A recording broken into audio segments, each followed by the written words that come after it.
So y'all know how you gotta cook your meat thoroughly before you eat it? My mom always says we gotta cook it so thoroughly that we don't get salmonella. Fish especially needs to be cooked because they contain deadly parasites. Well, if you'll never wondered what would actually happen if you accidentally ate one of these parasites, I've got news for you.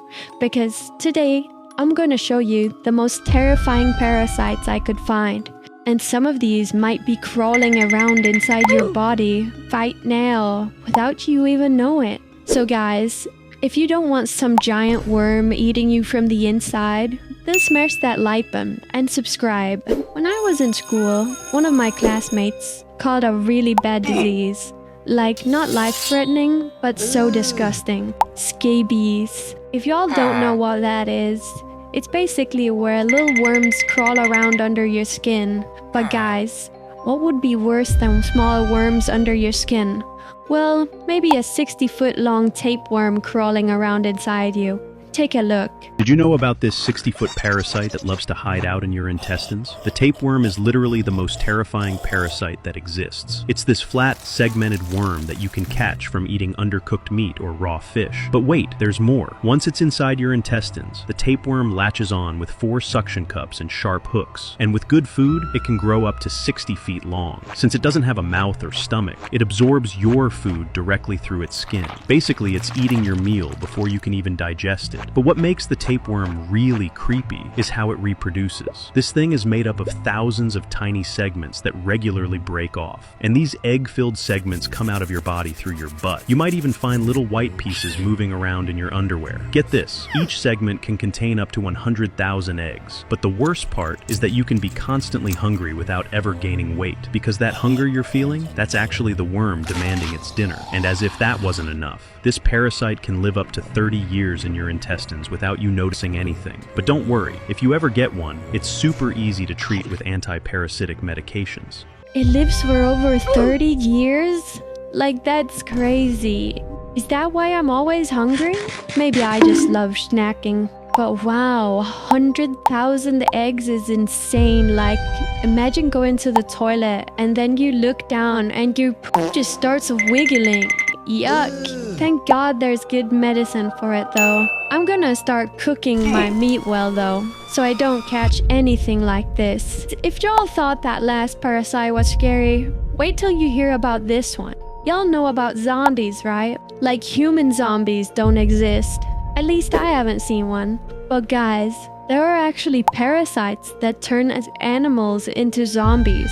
Like, literally, the parasites act like little monkeys in the animal's brain and control them into slowly unaliving themselves.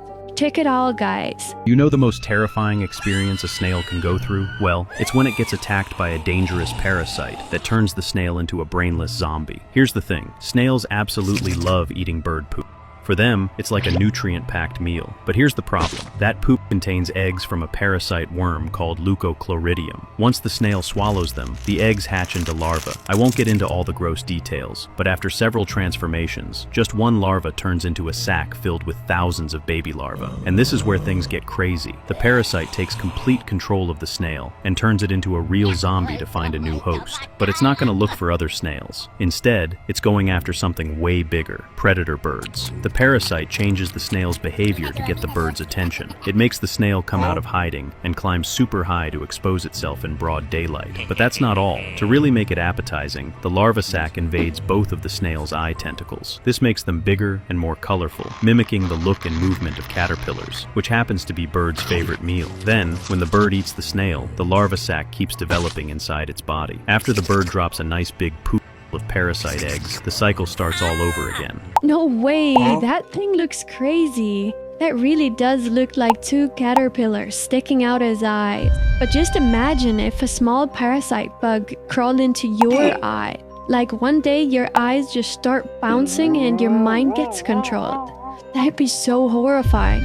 Like, it literally sounds like some horror movie plot. But real life isn't some fictional movie. This actually happens out in the real world, and I've found some real footage. Take a look.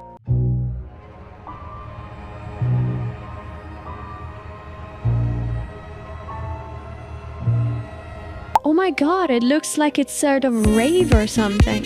That's so scary. Like if someone told me that was an AI generated video, I'd believe them. But this is actually real, guys. Luckily for us though, this only happens in snails. So y'all won't have to worry about getting infected by that. So smash that like button if you guys feel relieved like me after hearing that. Alright, this next one is actually pretty common. You might have it if you walk outside barefoot. So guys, imagine you're walking barefoot in the grass and suddenly you feel a pain in your foot. But you look at it and there's nothing there other than a tiny red mark. Well, you might have actually been infected with a hookworm. It's pretty similar to the tapeworm, but it can show itself in a way more horrifying way. Take a look.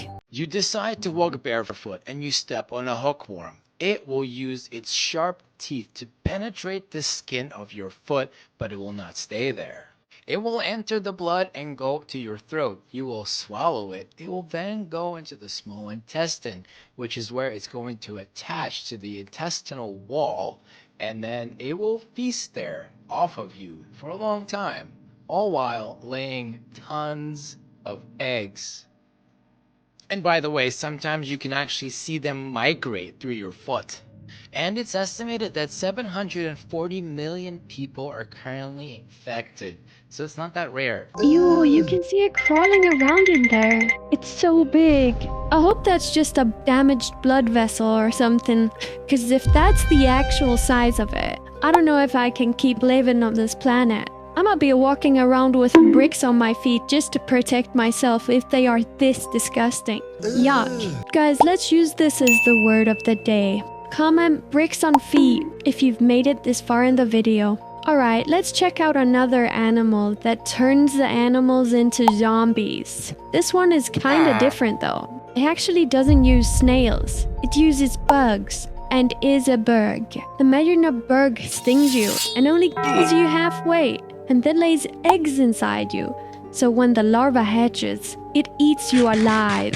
That's actually what this bug does. Watch this explanation. Did you know about one of the most terrifying experiences that cockroaches encounter? It's when they're turned into mindless zombies and become hosts for the larvae of the emerald cockroach wasp. During breeding season, female wasps of this species seek out cockroaches to use as hosts for their larvae. They attack with two precise stings. The first, injected into the thorax, paralyzes the cockroach's front legs. The second, aimed at the brain, disables its escape reflex. At this point, the cockroach starts behaving like a true zombie. It briefly grooms itself, becomes sluggish, and gradually loses consciousness. With the cockroach now helpless, the wasp chews off part of its antenna to taste its blood, assessing the sting's effectiveness. Too little venom could allow the cockroach to recover before the wasp's task is complete, while too much would kill it too soon. Satisfied with the dosage, the wasp leads the cockroach back to its burrow, pulling it by the antenna like a leash. Inside the burrow, the wasp usually lays a single egg on the cockroach's abdomen. Finally, to protect the egg from predators and other competitors, the wasp seals the burrow's entrance with nearby debris. The zombie cockroach, left in this burrow, becomes a live food source for the wasp larva, lying helpless and awaiting its fate as it is gradually consumed.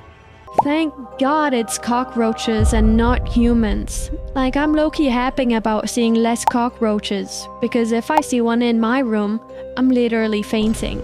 They are so disgusting. I don't know if you guys experienced a cockroach flying towards you, but if you haven't, I hope you never do. But like, it's kinda crazy how it literally makes a chamber for it, just so it can be fully eaten by the kids. Not gonna lie, that's a pretty high IQ strategy from that bug. Like, it's food and a babysitter all in one. But like, imagine a swarm of bugs poisoning you and dragging you into their lair to be eaten alive. That should be a horror movie.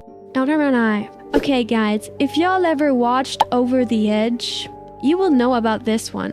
When you imagine a bad virus, you probably think of COVID or malaria, but something even worse is rabies. Yes, rabies is actually a virus that can spread to humans. When humans get it, it's so terrifying. Like, if you get it, you're literally 100% guaranteed to die. Take a look. Did you know that your beloved pet could kill you with a single bite? That's because they can carry one of the deadliest viruses known to exist, one you'd never even notice on your cute, harmless looking animal, rabies. But there is a cure, a vaccine. one that pets usually receive, and in most countries it's even required by law. Some animals slip through without it, and for the people they bite, the end can come quickly. It all starts so small. A scratch, a bite, maybe just a lick on a small cut. You think nothing of it, but the rabies virus is already there, crawling silently through your nerves towards your brain. Days or weeks pass, and suddenly you feel unwell, restless, feverish. Then the real horror begins. Your muscles spasm, your throat tightens, and you become terrified of water. Not just drinking it, but even seeing it. Once symptoms appear, it's too late. There's no medicine strong enough to save you then. The only way to survive is to act fast, right after the bite. Immediate wound cleaning, followed by a series of post-exposure vaccines, can stop the virus before it reaches the brain. That's your only real chance. And remember, it's not just pets that carry rabies. Wild animals like bats, foxes, raccoons, skunks, and even monkeys can spread it too. A single bite from any of them could mean the difference between life and death. Alright, so you still have a chance to survive if you catch it fast, before the virus reaches your brain. Or you could just not get bitten by an animal. Like maybe you're treating your dog a bit too bad if it's literally biting you. Or maybe it's the rabies makes them do it. That thing with the water though, it's so weird. I searched it up, guys. And apparently, people with rabies get spasms whenever water enters their mouth. So that's why they can get so afraid of water. And guys, it looks so horrifying when a real person gets rabies. Check it out, guys. There is only one condition that makes you deathly afraid of water. And once symptoms appear, it's nearly 100% fatal.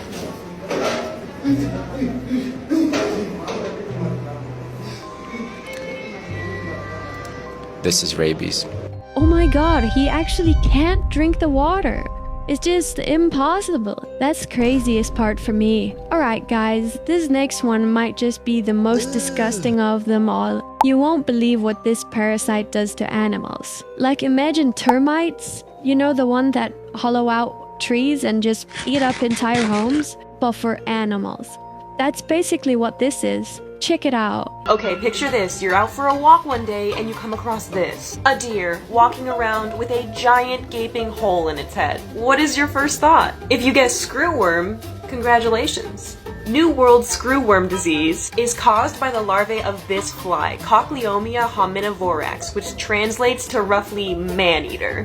Which isn't far from the truth, considering this parasite will go after any warm-blooded animal, including humans. Adult screwworm flies will lay their eggs on any pre-existing wound, even something as small as a tick bite. They can lay up to 400 eggs at one time, and once those eggs hatch, the larvae start to consume the surrounding flesh, turning a small wound into an immense and even lethal wound. In part 2, I'm gonna let you guys know about how one country was actually able to deal with this parasite. Ew, its skull is like fully carved out. How did that even happen? Those screwworms are a little too hungry.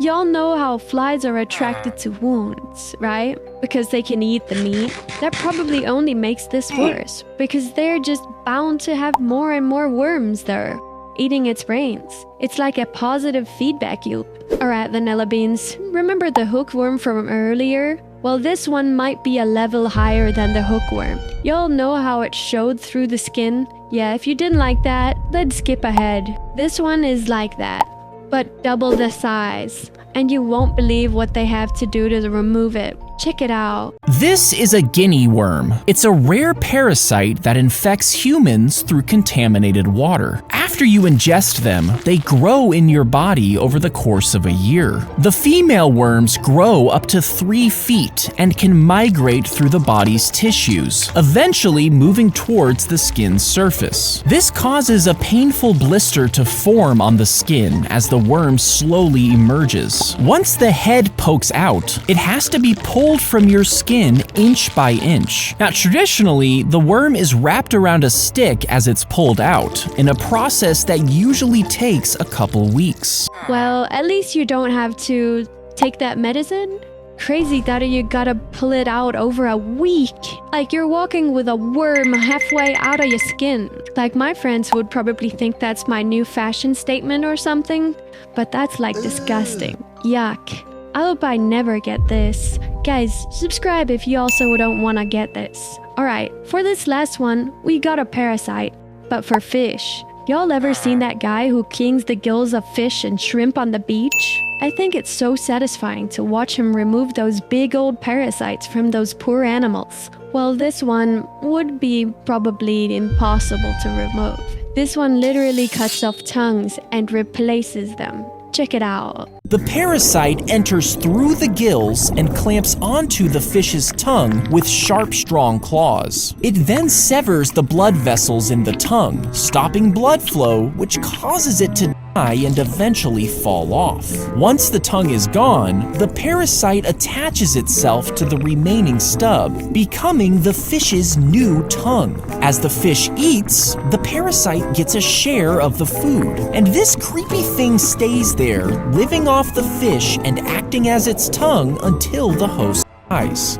Ew, that's disgusting. Like, imagine your tongue getting cut off and an animal living on top of it. Just gives me chills thinking about it. Alright guys, that was all I had for today. I hope you guys don't have any of these parasites. And if you do, I hope you go to the doctor to get them treated quickly. Otherwise, it could turn bad. Anyways, if you like this video, make sure to like and subscribe guys. I'll see you next time. Bye bye!